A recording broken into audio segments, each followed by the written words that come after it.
Bonjour et bienvenue sur ce nouveau webinaire. Je suis Cynthia, responsable marketing chez Man Machine. Aujourd'hui, le thème sera légende et nomenclature dans Autodesk Revit. Je vais donc laisser la parole à mon collègue Vincent qui va démarrer le webinaire, mais juste avant, je voudrais prendre 2 minutes pour vous présenter rapidement Man Machine. Man Machine est un groupe qui a été créé en Allemagne avec près de 40 ans d'expérience et qui compte aujourd'hui plus de 1000 collaborateurs à travers le monde. En France, nous sommes basés à Paris et nous sommes aujourd'hui une vingtaine de collaborateurs spécialisés dans les domaines du bâtiment, de l'industrie et de l'infrastructure. On propose des solutions logicielles, alors je vais passer rapidement, mais on travaille avec des partenaires comme Autodesk, BIMTrack, Transoft Solutions, Chaos, Trimble et beaucoup d'autres, pour répondre à vos besoins dans toutes les phases de votre projet. Nous travaillons également avec Lenovo pour vous équiper en matériel informatique. Et Man Machine, c'est aussi un centre de formation pour vous former sur les logiciels, un centre de certification si vous êtes utilisateur des solutions Autodesk, des formations dédiées au BIM avec notre parcours de formation européen BIM Ready, et un accompagnement que nous avons appelé BIM Compliance, que l'on peut adapter à votre entreprise, à vos besoins et à vos projets. Vous pouvez suivre notre actualité sur notre site internet et sur nos réseaux sociaux. Vous pouvez voir des témoignages de nos clients sur le site Autodesk Marketplace ou écouter notre podcast Man Machine disponible sur notre site internet. Merci pour votre attention, je vous souhaite une très bonne journée et un bon webinaire. Bien, bonjour à vous pour ce nouveau webinaire. Nous allons voir aujourd'hui dans Revit une légende avec une nomenclature. Bon, il y a plusieurs méthodes pour créer une légende dans Revit, mais éventuellement cette méthode peut être intéressante. Donc, première étape, on va lancer une petite vidéo. On a ouvert une maquette, on a mis donc notre légende va tourner autour de dispositifs d'alarme incendie. Donc on place quelques dispositifs d'alarme incendie sur la vue, dans la maquette. On va éventuellement aller regarder un peu ce qui se passe sur cette famille, modifier au niveau des paramètres. Donc on a informé par exemple le type S2H. Donc on va rechercher éventuellement sur internet une fiche technique ou si on a déjà la fiche technique, il n'y a pas de problème. On va récupérer par exemple la définition exacte de l'équipement et on pourra compléter dans la famille par exemple la description de cet équipement. C'est toujours intéressant d'avoir la description exacte de l'équipement parce que c'est vrai qu'avec l'intitulé assez succinct du type, c'est pas forcément évident d'identifier l'équipement. Donc, on va faire une nomenclature de dispositifs d'alarme incendie. Dispositif d'alarme incendie. On va placer quelques champs. Donc, la description, ce qu'on vient de compléter à l'instant. On va aller placer le modèle. On va aller placer le nombre pour avoir la quantité d'éléments. L'image du type, donc ça on va voir pourquoi. On va replacer l'image du type en tête de la nomenclature des champs. Et on va regarder cette nomenclature. Donc on a évidemment le nombre de parcours. Bon, l'image du type, on ne l'a pas forcément pour l'instant sur toutes les familles. On a le modèle, on a la description. Mais l'image du type, pour l'instant, l'état actuel, on n'a qu'un intitulé texte. On n'a pas le visuel. On aura le visuel de ces images que si on place cette nomenclature sur une feuille. Par exemple, on va aller placer cette nomenclature sur une feuille. Et là, on voit les deux premières images qu'on avait, l'image du type qui avait été informée. Donc là, on les voit évidemment arriver sur cette nomenclature. on peut sélectionner la nomenclature et revoir la taille, la hauteur des lignes qui va voilà, réajuster toutes les lignes à la même hauteur. Même si nos images sont de différentes tailles. Alors après, on pourra aussi gérer la taille du texte, évidemment, à l'intérieur de la nomenclature. Bon, ça, c'est dans les apparences. Donc, on peut gérer la hauteur du texte pour le titre, pour les en-têtes ou pour le camp du texte, dans les apparences. Alors ça, il faut y faire attention quand même. Par défaut, donc là, on a 2,5, mais on peut descendre éventuellement jusqu'à 1,5. Ça restera encore lisible pour le camp du texte. Voilà. Donc ça, c'était la première partie, une simple nomenclature, mais déjà, ça fait le travail, ça nous fait une petite nomenclature. Évidemment, il faudra former l'image du type pour chacun des éléments, et on verra apparaître notre légende avec, bon, l'image du type, c'est simplement une image JPEG ou un autre format que vous allez retrouver sur une capture d'écran. Donc après, renseigner les familles utilisées. Donc, si on rentre dans la famille directement,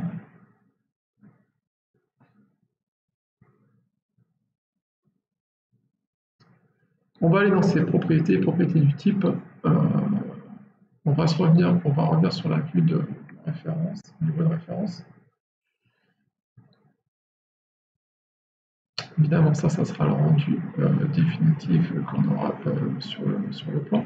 Et en fait, à travers ça, on va faire éventuellement une capture, justement, pour reprendre, justement, l'image de l'équipement.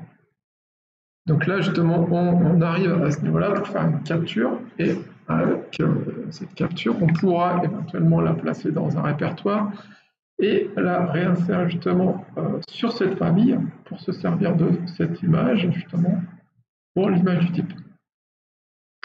Donc on va l'appeler, par exemple, on va commencer par SCH et lui donner le nom de l'équipement. Parce que c'est schématique. Pour l'instant, l'image du type qu'on a, c'est le logo qu'on aura sur les plans. Donc soit c'est un élément de détail, soit c'est une annotation.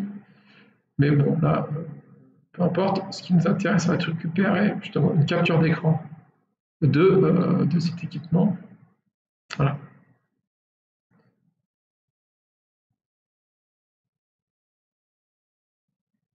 Donc après, ce qui nous intéresse éventuellement de faire aussi, c'est une capture de l'élément 3D pour avoir un aperçu. Alors, soit on peut récupérer sur une fiche technique où on a un aperçu réel, soit de la même façon, on verra après qu'on pourra faire une capture sur le visuel.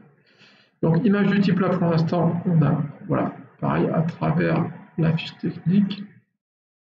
Bon, comme tout à l'heure, on peut reprendre aussi l'intitulé exact de la description de l'équipement pour compléter un peu notre famille dans sa description.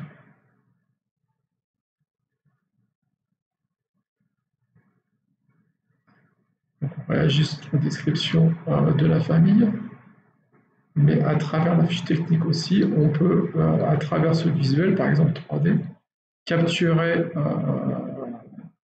ce visuel. Donc en fait, sur cette famille, on a capturé l'élément schématique et l'élément visuel, le rendu. En fait, on a deux images. Là. Et après, on pourra aussi récupérer l'URL de la fiche technique qui se trouve sur Internet, par exemple. Ça peut être intéressant aussi de compléter cette URL. Alors l'image du type, on va la chercher parce qu'on l'a stocké dans un répertoire. C'est ce qu'on a dit tout à l'heure, un peu l'image schématique de l'équipement. Enfin, le symbole plutôt. Le symbole, on verra sur le plan. Et éventuellement, Donc ça, bon, voilà, on a déjà ces deux informations. Alors après, il faudra éventuellement aller dans les propriétés.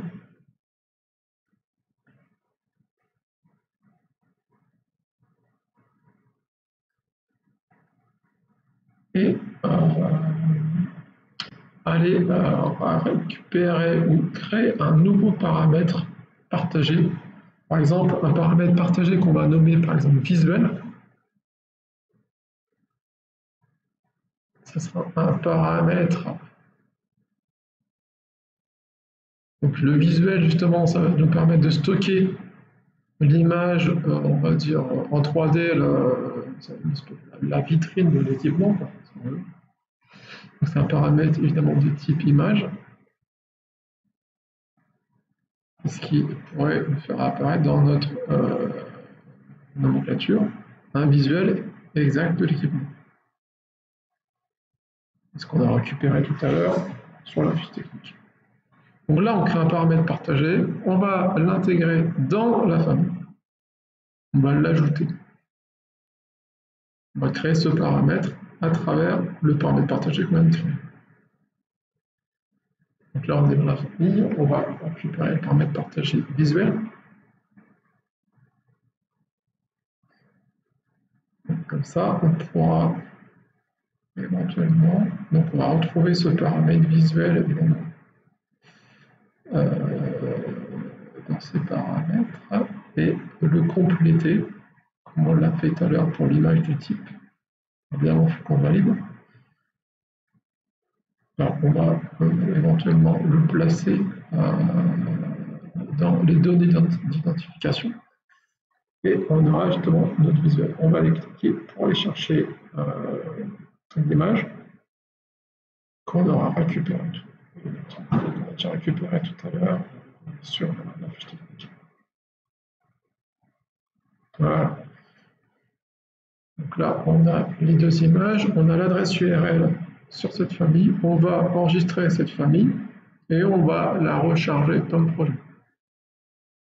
Alors c'est intéressant de faire ça, évidemment, on peut faire ça sur RTE, sur un gabarit de maquette. Donc là, on va déjà enregistrer notre famille, notre RFA, et on va charger dans un projet, ça peut être un RVT ou un RTE, pour utiliser cette famille avec tous ces paramètres. Alors on va la remplacer, là pour l'instant au niveau du visuel il n'y a pas de changement, où il y aura du changement, ça sera évidemment sur la nomenclature qu'on avait créée tout à l'heure. Donc pareil, pour l'instant on voit les deux paramètres, dans le champ pour l'instant on n'a pas encore le champ visuel, et on a donc on va rajouter le champ visuel, voilà, et on va rajouter aussi éventuellement l'adresse URL. On rajoute les deux champs, on voit apparaître évidemment ces informations. On va revenir éventuellement sur la feuille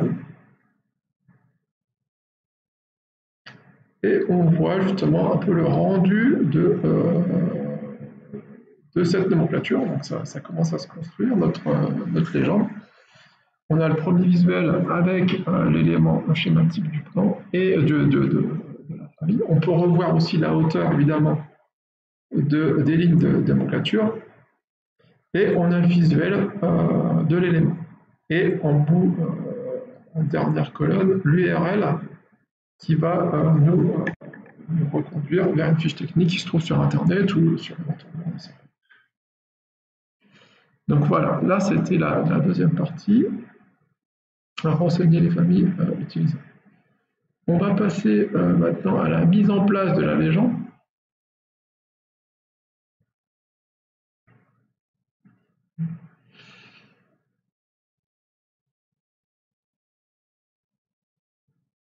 Donc, on va copier par exemple un certain nombre d'entités là, parce que à titre d'exemple, on va en copier, on va faire un réseau, c'est juste pour multiplier, puis pour faire une simulation de maquette, on ne va pas les aller placer, mais on va copier ces entités, éventuellement en effacer quelques-unes, pour pas avoir un nombre constant sur tous les éléments. Voilà. Donc, on multiplie les éléments dans la maquette, ce qui nous permet justement de voir le nombre d'éléments. Tout à l'heure, on était parti dans notre... Alors, on va aussi copier ces éléments sur les différents niveaux. Parce que le but aussi, c'est d'avoir une légende par niveau.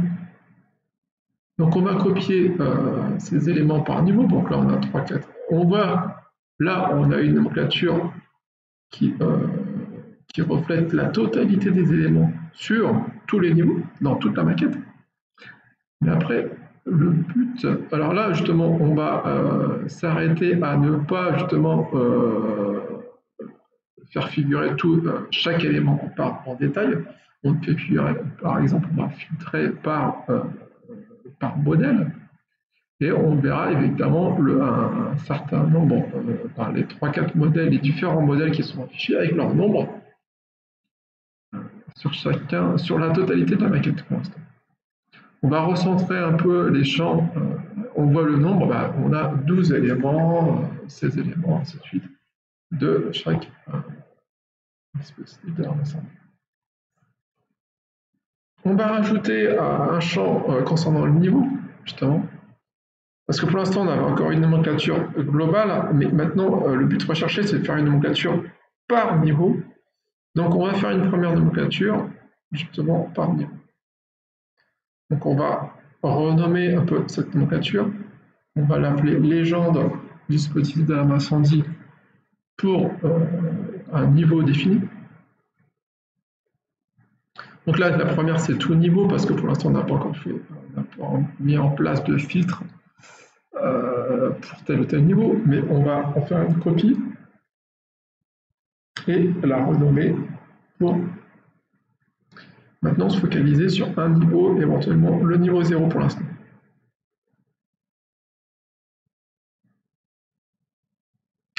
On va pour ça évidemment mettre en place un filtre en fonction du niveau. Voilà. À partir de là, on est en mesure éventuellement de créer un gabarit sur cette nomenclature. Donc on va aller créer un gabarit pour cette nomenclature, pour cette légende dispositif d'alarme incendie par niveau. Donc on va donner un nom à ce gabarit.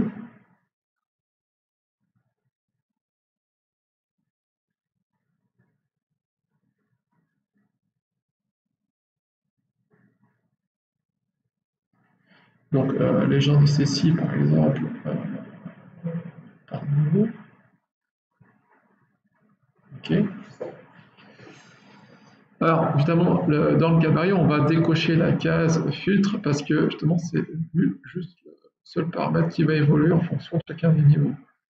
Donc, tout sera pris en compte sauf le filtre décoché. On va mettre en place le gabarit sur cette nomenclature et on voit qu'évidemment, pour l'instant, c'est le niveau 0, donc on va aller dupliquer cette nomenclature pour chacun des niveaux.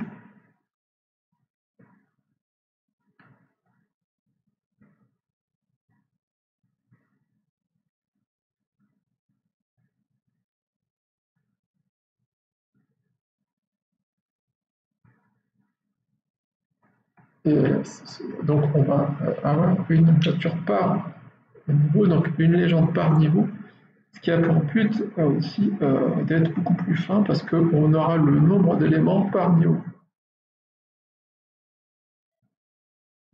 Et donc, on ne va pas forcément avoir la même légende sur chaque nom.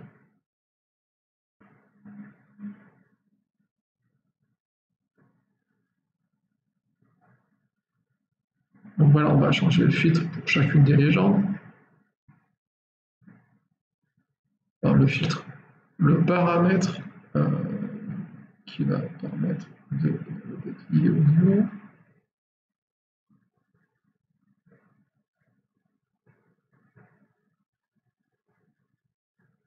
Voilà, donc on a nos 4 légendes. Si on revient sur le niveau 0, ben, on a une clé de genre, parfait. Si on revient maintenant, on va fermer toutes ces légendes. Si on revient sur une vue en plan, sur une feuille, sur la feuille où on a disposé le niveau 0, on va mettre en place notre légende concernant le niveau 0. On avait auparavant évidemment complété les différents visuels, les différentes images du type pour chacun des équipements. On a éventuellement des adresses URL si on a une adresse URL en fonction de fiches techniques.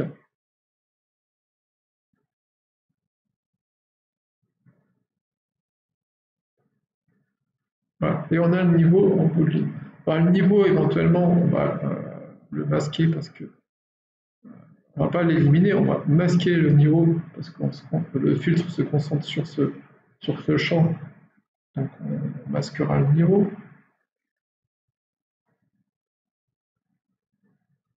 Alors on peut évidemment, il faudra afficher les liens en bleu pour que les liens soient cliquables, qu'on puisse cliquer sur ces liens pour aller sur l'adresse URL.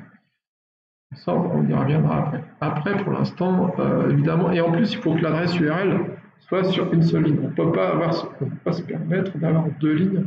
Enfin, il faut que le lien soit en une seule partie.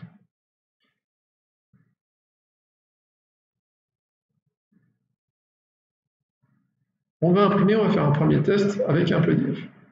Et là, on va s'apercevoir que ça fonctionne. On va cliquer sur l'adresse URL et on arrivera directement sur la fiche consacrée à l'équipement. Donc ça, le premier test fonctionne. On va éventuellement, à partir du PDF, cliquer sur un deuxième lien. Enfin voilà. Donc ça, c'était... Voilà, et on arrive éventuellement sur un autre équipement. Donc il n'y a pas de problème. On est bien... ça fonctionne. Si, évidemment, là, on a les bonnes adresses URL et on a bien renseigné les adresses URL sur chacune des familles.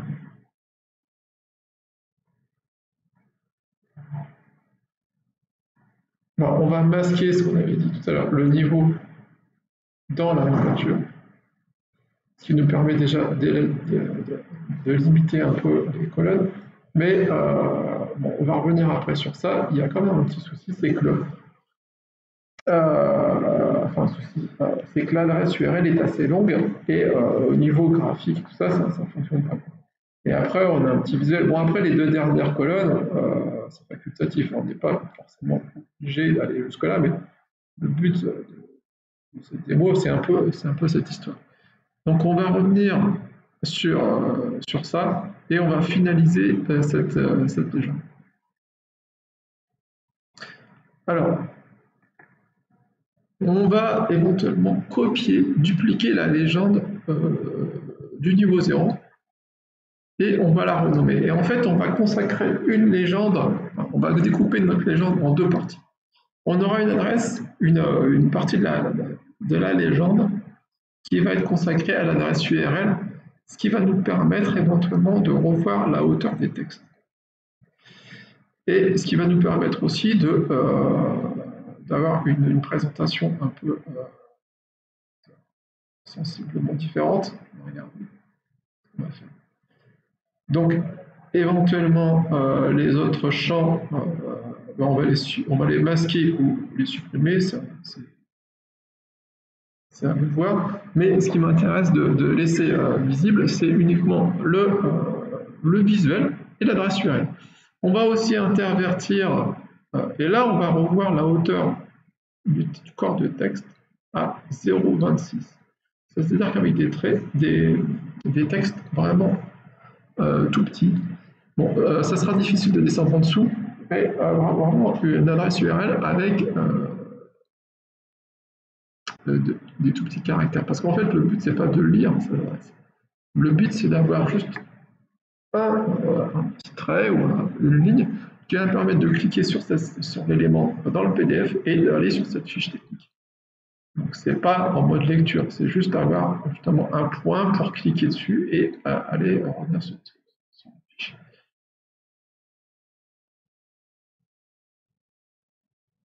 Donc, on va fabriquer aussi un gabarit pour ce type de nomenclature pour l'adresse URL. Voilà. Donc, on va faire vraiment un gabarit spécifique niveau URL. Comme ça, on aura deux gabarits de nomenclature. Un pour la nomenclature standard niveau et un pour gabarit pour la nomenclature avec adresse URL. On aura donc ces deux gabarits, on va pouvoir faire à travers ça, évidemment, toute une série de nomenclatures pour les adresses URL pour chacun des niveaux. Assez rapidement, c'est pas, on a 3-4 niveaux là, on va dupliquer les nomenclatures, on va leur appliquer le gabarit et on va se retrouver à chaque fois sur la nomenclature de base. Bah pareil, on va aller modifier le gabarit de base du niveau et on va aller masquer ou supprimer les champs qu'on ne veut pas faire figurer. Donc notamment le visuel et l'URL. Voilà, on va retirer ces deux champs, ce qui nous permet d'avoir une nomenclature, on va dire réduite, sans l'adresse URL et sans le visuel, parce que justement ces deux champs, on les aura dans une autre partie. On va recaler. Et là, on va replacer notre légende, tout se passe bien. On va replacer la deuxième partie avec l'URL. Et là, on voit qu'on a la même hauteur pour l'instant. On va évidemment l'aligner. On pourra assez facilement gérer parce que de toute façon, on a les mêmes hauteurs de ligne, donc ça va parfaitement s'aligner. Et on voit notre adresse URL qui est minuscule, mais qui reste quand même présente sur une ligne. On va modifier et intervertir les champs pour en premier l'URL. On va aussi masquer le titre et l'entête. On va aussi décocher les lignes d'encadrement, les cadres pour cette deuxième petite nomenclature. Et on va replacer l'URL en premier, devant le visuel. Au final, on va recaler légèrement cette nomenclature. Donc là, on peut réduire un petit peu parce que notre adresse URL, voilà, tout se passe bien. On recale un peu tout ça, on aligne. Mais on voit que c'est assez rapide et c'est assez... il n'y a pas de problème, c'est faisable. On a notre visuel en bout de ligne et tout se passe bien, c'est bien aligné, il n'y a pas de problème. Si on clique, voilà, on l'aligne. Et on a notre quantitatif avec l'adresse URL qui est pratiquement invisible à l'œil nu, mais qui est quand même là, présente. La taille des colonnes, évidemment, on peut la revoir et être parfaitement synchro entre les deux nomenclatures qui sont côte à côte.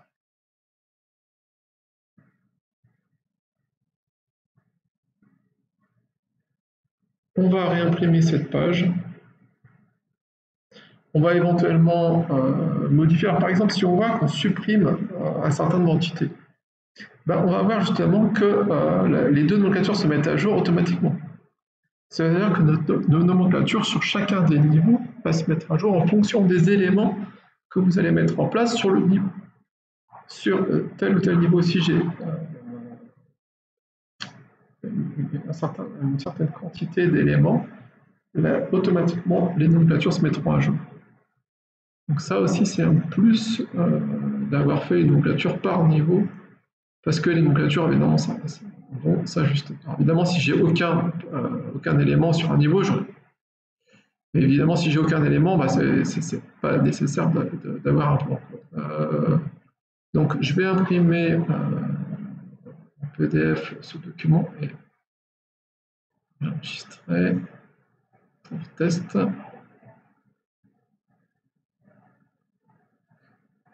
Et donc, on a notre PDF et on voit qu'on a notre lien. Bon, il est pratiquement non visible. mais il reste justement avec la petite main, là, on voit qu'on peut cliquer et on a accès à notre fiche technique. Donc ça, c'est intéressant parce que l'adresse, c'est assez pénible d'avoir à afficher cette adresse qui est assez longue, plus ou moins longue en fonction des équipements. Mais là, on voit que sur chacun des éléments, on pourra faire figurer cette adresse avec le visuel en bout de colonne. Et en plus, ça s'adaptera en fonction des éléments qu'on aura. Alors là, c'est pareil, on peut revoir aussi la hauteur des textes. On avait vu en premier dans la nomenclature, ce qu'on a évoqué tout à l'heure dans le corps du texte. Par exemple, pour avoir des textes qui sont un peu plus petits ou un peu plus grands, ainsi de suite. On peut revoir évidemment la taille, la largeur des colonnes, ainsi de suite. Voilà. On a une petite encore dernière vidéo de conclusion, juste une petite aparté sur ça. Alors, on peut aussi mettre en place sur les feuilles éventuellement un quadrillage de guidage, ce qui peut nous permettre de faciliter un peu la vie pour éventuellement avoir les mêmes largeurs de colonnes sur chacun des niveaux. Donc ça, par exemple, si on réduit le quadrillage de guidage et qu'on réduit l'emplacement, on peut mettre plusieurs quadrillages de guidage sur chaque feuille. Et ce quadrillage de guidage, évidemment, on va le nommer, on va le dimensionner. Donc là, on va par exemple revoir son dimensionnement. On va avoir un espacement de chaque quadrillage à 10. On va recadrer un peu ce quadrillage de guidage, le replacer sur la feuille. L'ajuster éventuellement à une cote bien précise.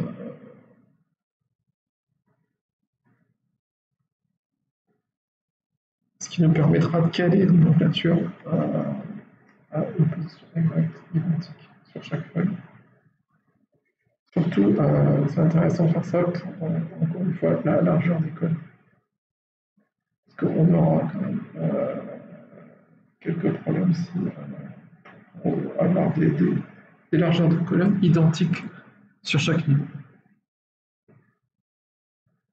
Donc on va recaler, là on est pour le niveau 0, bon, alors, éventuellement là c'est juste en hauteur qu'on va recaler parce que la largeur des colonnes sur cette deuxième partie ne s'intéresse pas forcément, c'est juste ça, voilà, recaler. Donc évidemment on a ce quadrillage qu'on va positionner sur les autres niveaux, on a nommé ce quadrillage donc on va le repositionner sur le niveau 1, sur le niveau 2, ainsi de suite. Ce quadrillage de guidage qu'on a nommé légende.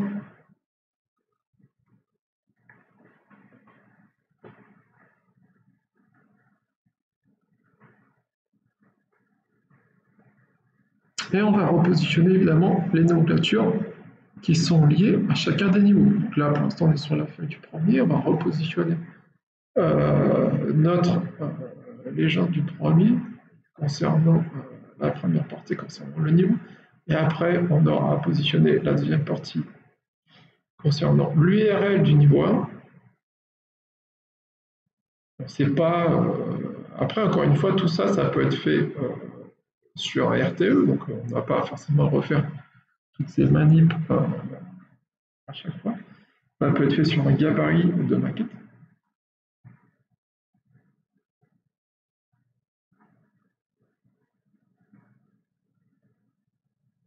Voilà, toujours le même processus. On va faire ça pour le niveau 2 et le niveau 3. Donc là, on fait glisser les nomenclatures concernant le niveau 2. On les aligne assez rapidement. Alors justement, attention, parce qu'il y a des petits bugs et des petits oublis, il ne faut pas avoir oublié d'informer les différents champs sur les différentes familles, parce qu'on voit que justement, ce n'est pas cohérent. Par exemple, on avait oublié tel ou tel visuel sur telle ou telle famille.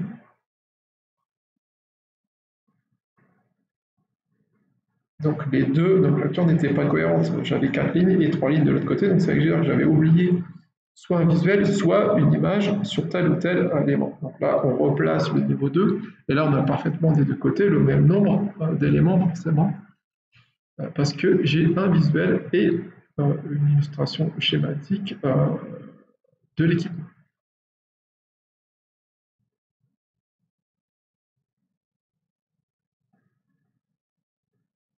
Alors,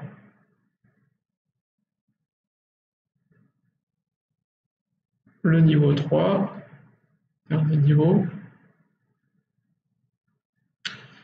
Alors, le quadrillage de guidage. On positionne tout simplement le manque de l'hyposide, le quadrillage de guidage concernant la légende. On repositionne la première partie de nomenclature pour le niveau 3. Toujours au même endroit. On pourra recaler éventuellement les largeurs de colonne. On va positionner la deuxième partie. Et là, on s'aperçoit aussi qu'il y a encore un problème.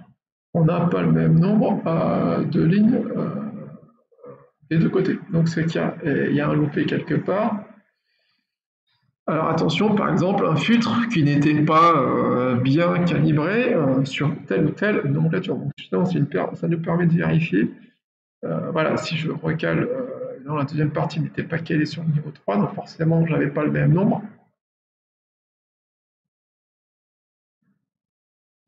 Il faut que mes filtres soient évidemment basés sur le même niveau, forcément.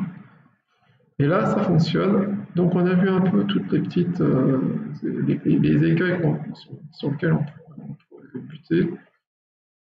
Bien vérifier les filtres, bien vérifier d'avoir un visuel schématique et rendu de l'équipement pour chacun des équipements. Voilà.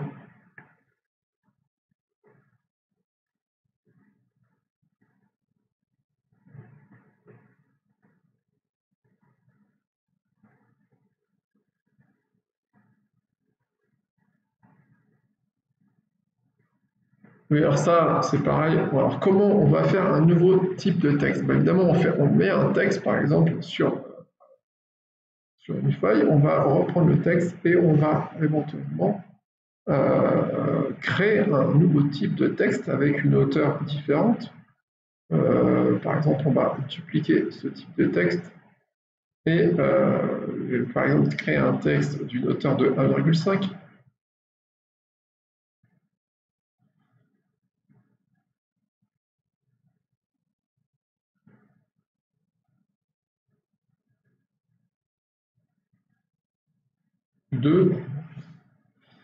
Et on revoit évidemment ça, on voit le type de texte, on pourra voir évidemment sa couleur, ainsi de suite. Et on va bien évidemment changer la taille du texte, que ce soit raccord par rapport au nom. On va changer au par transparence, qui nous permet d'éviter d'avoir ce qui tourne autour de ce texte. Et justement, donc on a créé un nouveau type de texte et on pourra l'utiliser dans les nomenclatures et notamment dans le corps du texte. Par exemple, si je sélectionne ma nomenclature, je vais dans ma nomenclature et je pourrais éventuellement, dans mon gabarit,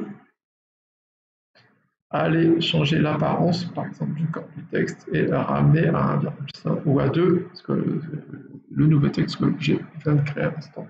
Et j'ai tout de suite mes nomenclatures qui vont prendre en compte ce nouveau type de texte. Donc ça, c'est un petit rappel.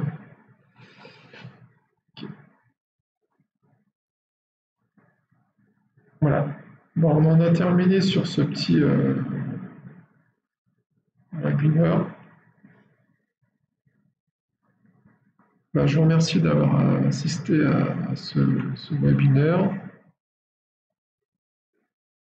Et je vous souhaite une bonne journée. Merci à vous.